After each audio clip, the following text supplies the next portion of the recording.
Good morning, ladies and gentlemen. Welcome to the Chicago Board of Education's Finance and Audit Committee meeting. Today is April 25th, 2018. We're holding this meeting in the boardroom at 42 West Madison Street. I'm Frank Clark, and on behalf of my fellow board members, thank you for coming today. Today's order of business will include an audit update, a financial update, followed by a public participation, and then we will adjourn. Madam Secretary, please lead us in the pledge. Thank you, Mr. President. Please rise. I pledge allegiance to the flag of the United States of America and to the republic for which it stands, one nation, under God, indivisible, with liberty and justice for all.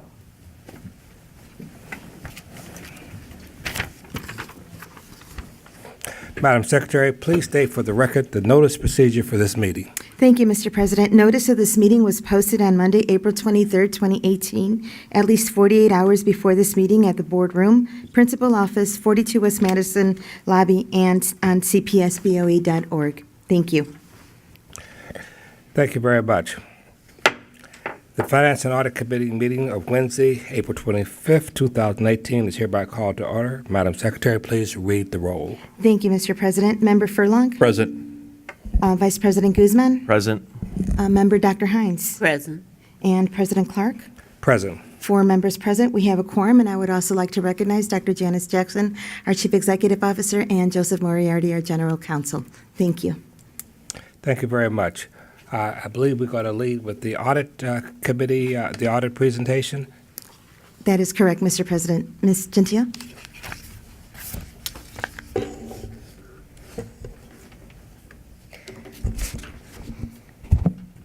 Good morning, President Clark, members of the board, Dr. Jackson. I am Gina Gentile, the Acting Chief Internal Auditor. Currently, we have finalized the continuous monitoring process. We have met with the business process owners in regards to the internal accounting, cash receipts, purchasing, enrollment, and grade change findings. So we currently are able to pull all data across CPS with all schools, and we are able to present all findings across the schools. And we have worked with the School Support Center and procurement, and they are now going to review the findings and reach out to the schools. And the schools with the most findings, they will then provide training and provide one-on-one support with those schools as well. There is also a dashboard with the continuous monitoring, and basically we can see which schools are receiving continuous findings, and we can also see this on a network level. The dashboard also has thresholds in which the business process owners can adjust. So if they want to see all schools with a finding from 0 to whatever dollar amount, they can adjust those thresholds, and the system will then spit out all the findings for those thresholds that they put into the system. This is very helpful for internal audit because it allows us to be proactive, and we could respond to risks more efficiently and effectively. We find these risks throughout the school year rather than at one point in time when we're out at the school auditing the schools. School audit update. We currently have audited 77 schools. 4 of them have received unsatisfactory, 40 are needs improvement, and 8 are satisfactory. The 4 unsatisfactory audits, we will come back and re-audit those schools within 6 months. We require all schools to provide us with a management action plan on how they will minimize these exceptions during their next round of audits. And please keep in mind that the schools that we do select for audits are selected based on risk. So over the summer, we pull all of the schools' data, cash receipts, grant dollars, their last audit date, their last audit finding, and we create a risk. We calculate we calculate points based on these attributes that we pull. And the schools with the most points are the schools with the highest amount of points are the schools with the highest risk, and those are the schools that we select to go out and audit. And again, these needs improvement schools these are procedural findings, so it's more like the school is not signing off on something, or that there is inadequate supporting documentation, or there isn't a review of the payroll register so they're more procedural rather than a loss of dollars to the school. We have also audited the EL program. We have audited 36 schools to date. 13 of the schools received minimal, 13 received partially implemented, and 10 received implemented. The schools that we went out and tested are schools that, for 27 of the 36 of those schools, they are schools with 19 EL students with the same language or less. We also audited schools that had a medium EL student population, but they were in the transition year where they had 19 or less in the previous year, and currently they've received more students with EL same language background, so they're now moving to the transitional bilingual education program. So we audited those schools as well. We are also in the process, and will continue through year end, we are auditing the schools that received a minimal rating last year, and we will visit those schools again this year. The audits that are in process are the testing protocols and detection analysis, charter school reviews, the teacher pension fund, and the lead engineer review. All of these audits are in the final reporting stage, so we will be able to report on these audits at the next audit committee. Does that conclude your comments? Yes. Board members? Morning, Gina. Good morning. Flip back to the school audits update page, if you could, so you know Yep. what my question is. When you look at, I was trying to distinguish between the unsatisfactory audits versus needs improvement. Yep. When you look at the common findings down there, I'm wondering if the unsat audits, actually, they're so unique, the issues, that they wouldn't be down here. So my question then is, if these aren't the ones, what are the 2 or 3 things you saw in the unsats that made them so different from needs improvement? Yep. So one of the unsatisfactory audits, the school had a credit card. So they were making purchases outside of our actual procurement system. They were not aware of the policy. The credit card has been obtained. All the purchases have been reviewed, and they were actual purchases for students, for the benefit of students. However, they didn't follow the correct process. So that's something egregious to our policies. So we would rate them as an unsatisfactory audit. Great, thanks. Any other questions? Thank you very much. Thank you.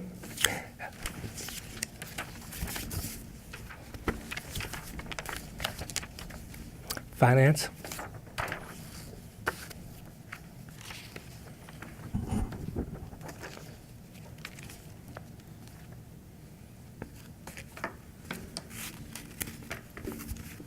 Good morning, President Clark. Good morning, board members, Dr. Jackson, members of the public. My name is Jenny Huang Bennett. I'm the CFO for CPS. This morning, I have the pleasure of providing you with a financial update that is mostly good news. Overall, the district's finances are on more stable financial footing with improved cash flow, more stable revenue, and lower borrowing costs. But you don't have to take my word for it. Standard & Poor's last week, an independent rating agency, confirmed the improved financial situation by upgrading CPS's financial outlook to positive. This rating action is the latest in a series of positive rating actions by all of the rating agencies. The market has also reacted to our improved financial performance and has drastically reduced our borrowing costs over the last year. On this slide, we lay out some of the continued improvements in our financial picture that have occurred throughout the course of fiscal year 2018. First, cash has improved dramatically. Our short-term borrowing is reduced by 30% versus 2017, or $455 million. The maximum short-term borrowing in fiscal year 2018 is $1.1 billion, and in 2017 was $1.55 billion. The short-term borrowing amounts to a further reduction in our short-term borrowing of $200 million versus the projections that we released in November of 2017, which was $1.3 billion. Overall, we currently project to save approximately $62 million in tax anticipation note interest costs in fiscal year 2018 due to a number of factors, which include the reduction of the overall amount of borrowing, which I just described, borrowing at a slower pace, as well as more precise cash flow forecasting and active cash management. Secondly, our revenues are more certain. With the passage of Senate Bill 5812, the trailer bill with various technical changes to the new state funding formula, we have now started receiving our increased evidence-based funding, which has begun to flow in terms of cash and is now more certain for all school districts across the state. Further, we have also received approximately 141 of the $296 million of fiscal year 2018 state grants, which is in line with our current projections. As you may recall, these grants were significantly delayed in fiscal year 2017, which led us to issue grant anticipation notes last year. As I mentioned earlier, Standard & Poor's has taken note of this financial improvement and the actualization of the projections we provided them at the beginning of fiscal year 2018. In their rating report, they commented on the notable improvement in the financial picture due to the recent evidence of new state funding, as well as the cash position being notably improved as well. And these improvements have resulted in the positive outlook of the board. In addition to S&P, the markets have also taken notice of our financial improvement, and our borrowing rate has significantly decreased. In July of 2017, our 30-year bond rate was a 7.65%, and in November of 2017, it was a 4.80%. This represents a 285 basis point or 2.85% improvement in our bond rate. To put this into dollars, on the $1 billion 2017 C through H transaction that we sold, these lower rates saved us over $200 million in interest costs for the life of the bonds. As you can see on the chart that we've provided here, we have graphed the secondary market trading of our bonds, and the improvement in our credit spreads to the AAA benchmark, which is called MMD. Our overall credit spread has reduced, in particular due to Public Act 100-465, which was passed in the summer of 2017. And as a result, our credit spread has declined significantly. And importantly, we are trading within comparable historical relative values to the state of Illinois and the city of Chicago.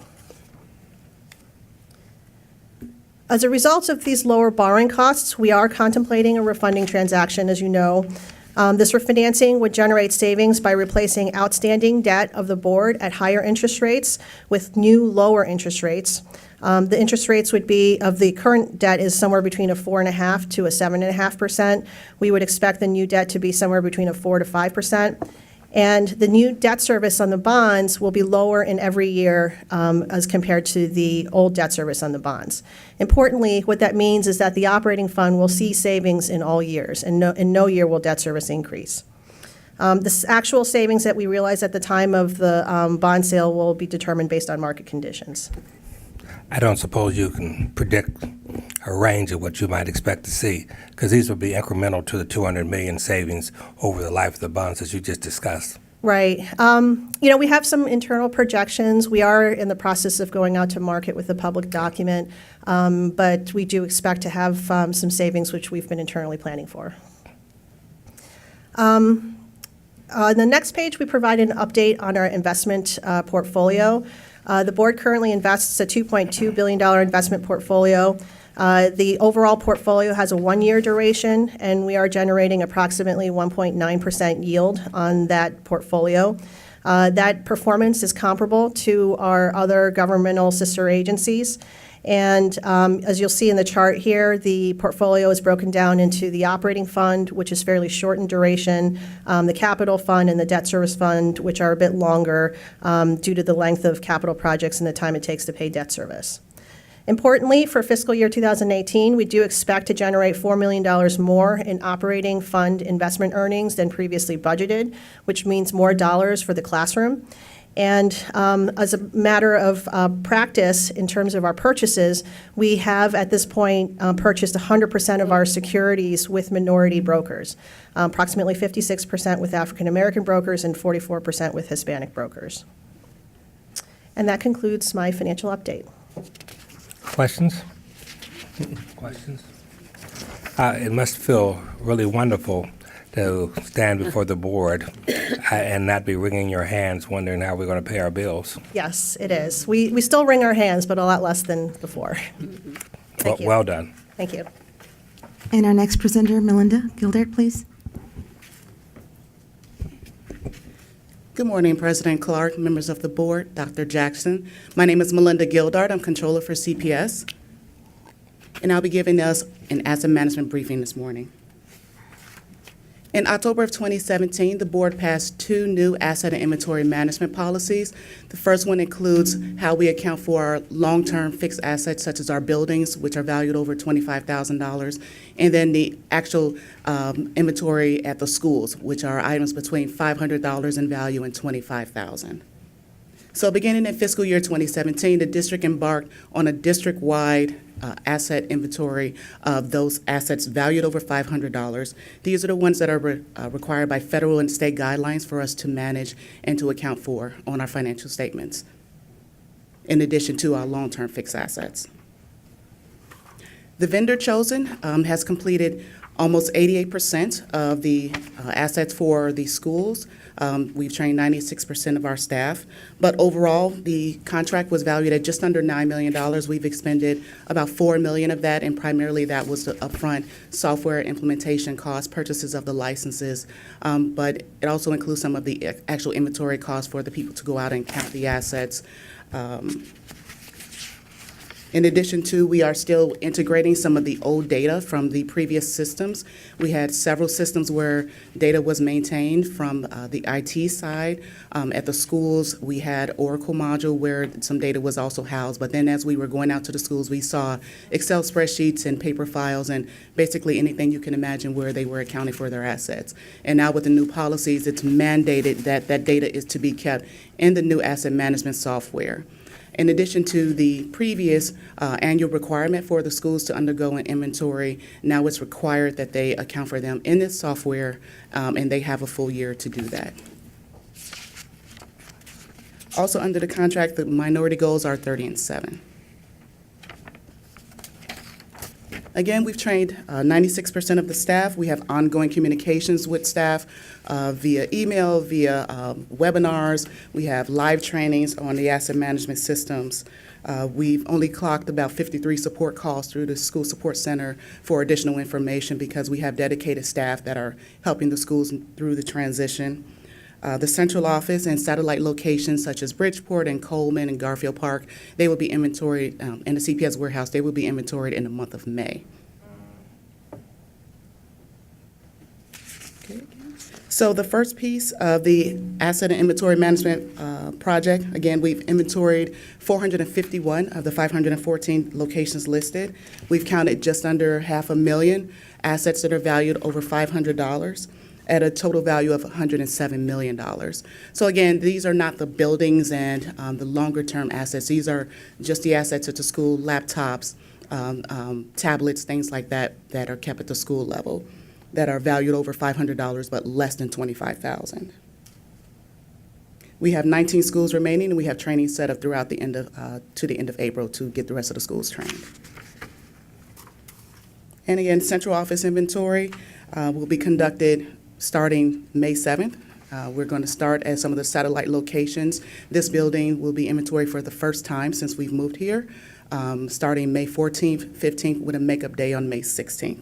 So we should have everyone completed. We're leaving the warehouse for last, so we hope to wrap that up by May 31st, but we will have all CPS locations inventory by June 30th of 2018. Any questions? Yeah, just a quick question. Whose responsibility then is it to maintain the inventory ongoing? Is it each user department, school, et cetera, that sort of does that on an annual basis? It has always been the school. Here at central office, the facilities department will manage common areas. The ITS department will manage overall IT assets. So the larger departments will take ownership of some of the areas that cross functional areas, but then we have other departments such as early childhood, sports administration, which have ODLSS will have a vast number of their own assets that they manage. They would be responsible for handling those. And maybe this is a question for internal audit as well. How do we make sure that we don't end up in a situation where we lose track of our assets, like we sort of, it gets away from us again, right? Well, with the new system, it gives us a lot more functionality. In the old system, which we pretty much decommissioned last fall, it's read-only data at this point, nothing new was going in. We have the ability to transfer the assets from one unit to another, to record the disposal. We can upload photos of the for the items. I can run audit reports. None of this was available to us with the previous system. Got it. So the good news is, for the first time in, it sounds like a long time, we'll know at the end of June what all our assets are in the Yes. district, which is great. Thank you. Mark? So, Melinda, first, before the question, congratulations. This is a thankless task that nobody pats anybody in the back, and you're almost there. So, a great progress. The question: what would be the top one or two surprises that you learned from going through this intimate exercise? We've been surprised on a couple of levels. More than a couple. already. It's simply where assets have been located. There was one school that they tracked their assets, but they were not in the Oracle system. So when we got out to the school, we saw massive spreadsheets where they recorded assets in 1,400 different locations within the school. And we had to try and decipher what room was what, because the feds, they want to know if items are purchased with federal grants. They want to know who it's assigned to, and it's specifically within the school where it's located, so down to the room number. Were you surprised at things that might have been missing for whatever reason? Closed schools. I'm sure there's a myriad of reasons, but were you surprised at things that should have been there, or you thought they'd be there but they weren't? Yeah, that's another surprise. Remarkably, it wasn't items missing, it was items that were never recorded that we needed to bring onto the books. Oh.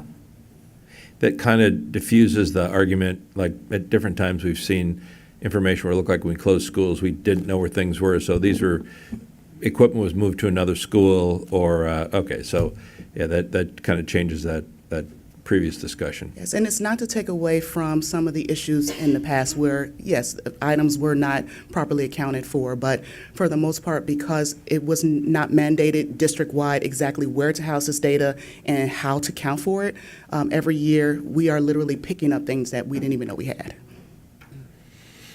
Well, good. Good to finish the task. Dr. Hines? I just wanted to ask, after you went through the audit process, what kind of training is in place for whoever handles these things within the school, whether it's the principal or what? And are there training sessions planned for when we have the large principal training sessions about how to keep these records? Because many of the principals are new. Yes, and what we're seeing with the trainings, that we may have a school that'll send additional staff as they have turnover. So they're being very responsive. They are reaching out, even though they may have had someone trained. If that person left, they'll send a new person to training. Okay, And so how does the training work? I mean, is it here, is it ongoing, or do you train them after an audit, or is there training before audits? It's ongoing. So Okay. we go out and do live trainings at Coleman and Bridgeport and Garfield. Okay. But then we have recorded webinars, and then we have live webcasts too. So it's continuous training and information that it's available to the schools. We have a dedicated staff that they reach out to. That's why we see such a low number of support calls. Okay, thank you. Any other questions? I'll echo a comment that Mark made. This is, whether it's CPS or other entities, asset management is critical, but often thankless. The dollars are very significant. I think in the case of CPS, we had partly because we had a system that just was not very robust. Had some real issues knowing what we really had. What you put in place has just had a remarkable difference, made a remarkable difference, and Dr. Hines commented on the training aspect, something we've talked about, the fact that we've trained almost all of staff, and and I asked a number of questions in our other meetings, how robust was the training, and it sounds like it's really quite good. So the anticipation going forward is that we really can account for those assets that are dispersed over the system and won't fall back into a situation of internal controls where it's just hard to track. And interestingly enough, it appears that it was less about things that weren't there as not knowing what we had. And we seem to have a much better handle on that. I know what you've done over the past year, and I know how difficult and challenging it has been, and I know how dedicated you and your staff have been to get to the point that we're at now. We actually believe we know what we have. Thank you. Yes, and I would love to thank Chester Tyndall, my asset manager, the principals. They know him by name. They call him on his cell phone, so they definitely reach out to him. But then also Ed Wagner's group with ITS and Leslie Fowler's group at the warehouse with Charmin Ballard. They've worked tirelessly with us to make sure that we are all on the same page. Thank you.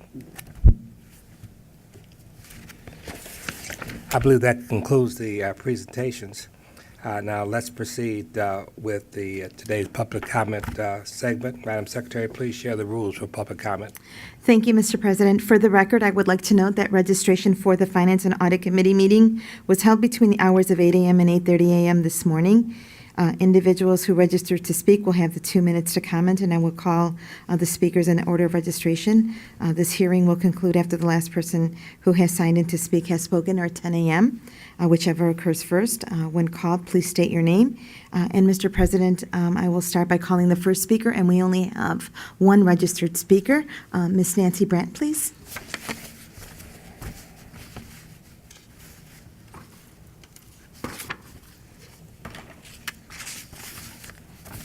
I'm representing the League of Women Voters of Chicago. And earlier in the year, we sent letters to Dr. Jackson, President Clark, and Mr. Rivera on the issue I will speak about, but we didn't receive an answer, and therefore I shall read portions of the letter. The League has been studying governance issues related to the Chicago Board of Education for several years. And we'd like to first concentrate on the key role of the board in financial oversight. First, we're not sure if you are aware of a state requirement for all school board members within their first year on the board to complete a minimum of 4 hours of, and I quote, professional development leadership training covering topics in education and labor law, financial oversight and accountability, and fiduciary responsibilities.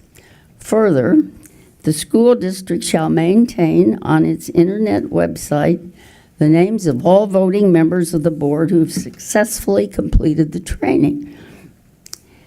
CPS was not exempted from this law, and I assure you board members throughout Illinois have found this training valuable no matter what their financial background is. The second issue concerns financial transparency. And at the next meeting of this committee, we will ask board members to join the League when asking the administration for regular interim financial reports that compare revenues and expenditures to budget, as well as cash flow projections. The board needs these basic reports as it prepares to ask the hard questions. The public needs them too. Ms. Brandt? Thank you for this opportunity. I have copies to give.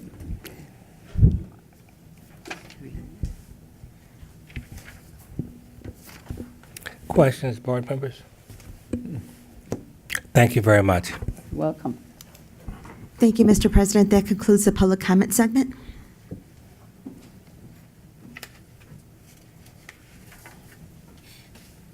If there are no questions from any of the board members, I'd like to entertain a motion to adjourn. So moved. All in favor? Aye. We adjourn. Thank you.